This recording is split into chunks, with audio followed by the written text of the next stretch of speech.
అయితే ఇక్కడ మీ అందరితో నా ప్రార్థన ఒకటి, నిన్నటి దాకా సర్పంచ్ ఎలక్షన్లు జరిగినప్పుడు కొన్ని దగ్గరలో మనోళ్ళే కొట్లాడారు. అటు మనోళ్ళే ఇటు మనోళ్ళే, ఇంకా ఇద్దరు కాదు అక్కడకన్నైతే ముగ్గురు నలుగురు కొట్లాడారు. కొట్లాడినప్పుడు ఎవరికి ఏం చేయాలనో అర్థం కాలేదు. నిజానికి పార్టీ కూడా ఏమవుతుంది, ఒక ఊళ్ళే కొంతమంది అటు పోతారు, కొంతమంది ఇటు పోతారు, కులం పేరు మీదనో లేకపోతే దోస్తాన పేరు మీదనో ఇంకో దాని పేరు మీదనో ఇంకో దాని పేరు మీదనో అలగలగ అవుతారు, కొట్లాడతారు. కానీ ఇప్పుడు మన ఎండాకాలం వచ్చిందంటే మన దగ్గర క్రికెట్ మ్యాచ్లు పెట్టుకుంటాం, ఊళ్ళల్లో క్రికెట్ మ్యాచ్లు, వాలీబాల్ మ్యాచ్లు, కబడ్డీ మ్యాచ్లు పెట్టుకుంటాం. పెట్టుకున్నప్పుడు ఏమవుతుంది, ఊళ్ళోనే 4 టీంలు అవుతాయి, కొట్లాడతాం, ఒకళ్ళే గెలుస్తారు, మిగతా 3 టీంలు ఉంటాయి. మరి అదే ఊరోళ్ళు వాళ్ళు కూడా.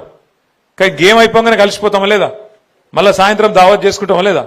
ఇప్పుడు కూడా గట్లే దయచేసి మీరు ఉండాలని చెప్పి నేను కోరుతున్నాను. ఎందుకంటే సర్పంచ్ ఎలక్షన్ అయిపోయింది, ఇక పగలు పంచాయతీలు నిన్న మొన్నటి దాకా కొట్లాడినాం కదా, రేపటి నుంచి వాడిని ముఖం చూడొద్దు, వాడు నన్ను తిట్టిన రోజు ఫలానా కాడ గిట్లా అన్నాడు గట్లా అన్నాడు అని జర మనసులో పెట్టుకోకుండ్రి.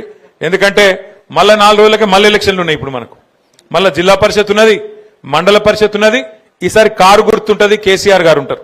కాబట్టి ఈసారి మాత్రం మళ్ళొక్కసారి క్లస్టర్ బై క్లస్టర్, మనకు గ్రామ పంచాయతీలు 117 ఉన్నాయి, కానీ ఎంపీటీసీలు 57 ఉన్నాయి. కాబట్టి ఈ 117 నేను గౌరవ జిల్లా పార్టీ ప్రెసిడెంట్ గారిని, మా మండలాల అధ్యక్షుల్ని కూడా నేను కోరుతా ఉన్నా, ఏ క్లస్టర్కో ఆ క్లస్టర్, 2 ఊర్లు ఉంటే 2 ఊర్లు, 3 ఊర్లు ఉంటే 3 ఊర్లు, ఒక టీం చేసి ఇప్పటి నుంచే ఒక లెక్క, ఒక ఆలోచన, 57 ఎంపీటీసీలకు గాను 5 జెడ్పీటీసీలకు గాను మన ప్రణాళిక ఏంది. నిన్నటిదాకా కొట్లాడినాం సరే, మరి రేపటి నుంచి మనం ఎట్లా పనిచేద్దాం, ఎట్లా 57 ఎంపీటీసీలు గెలుచుకుందాం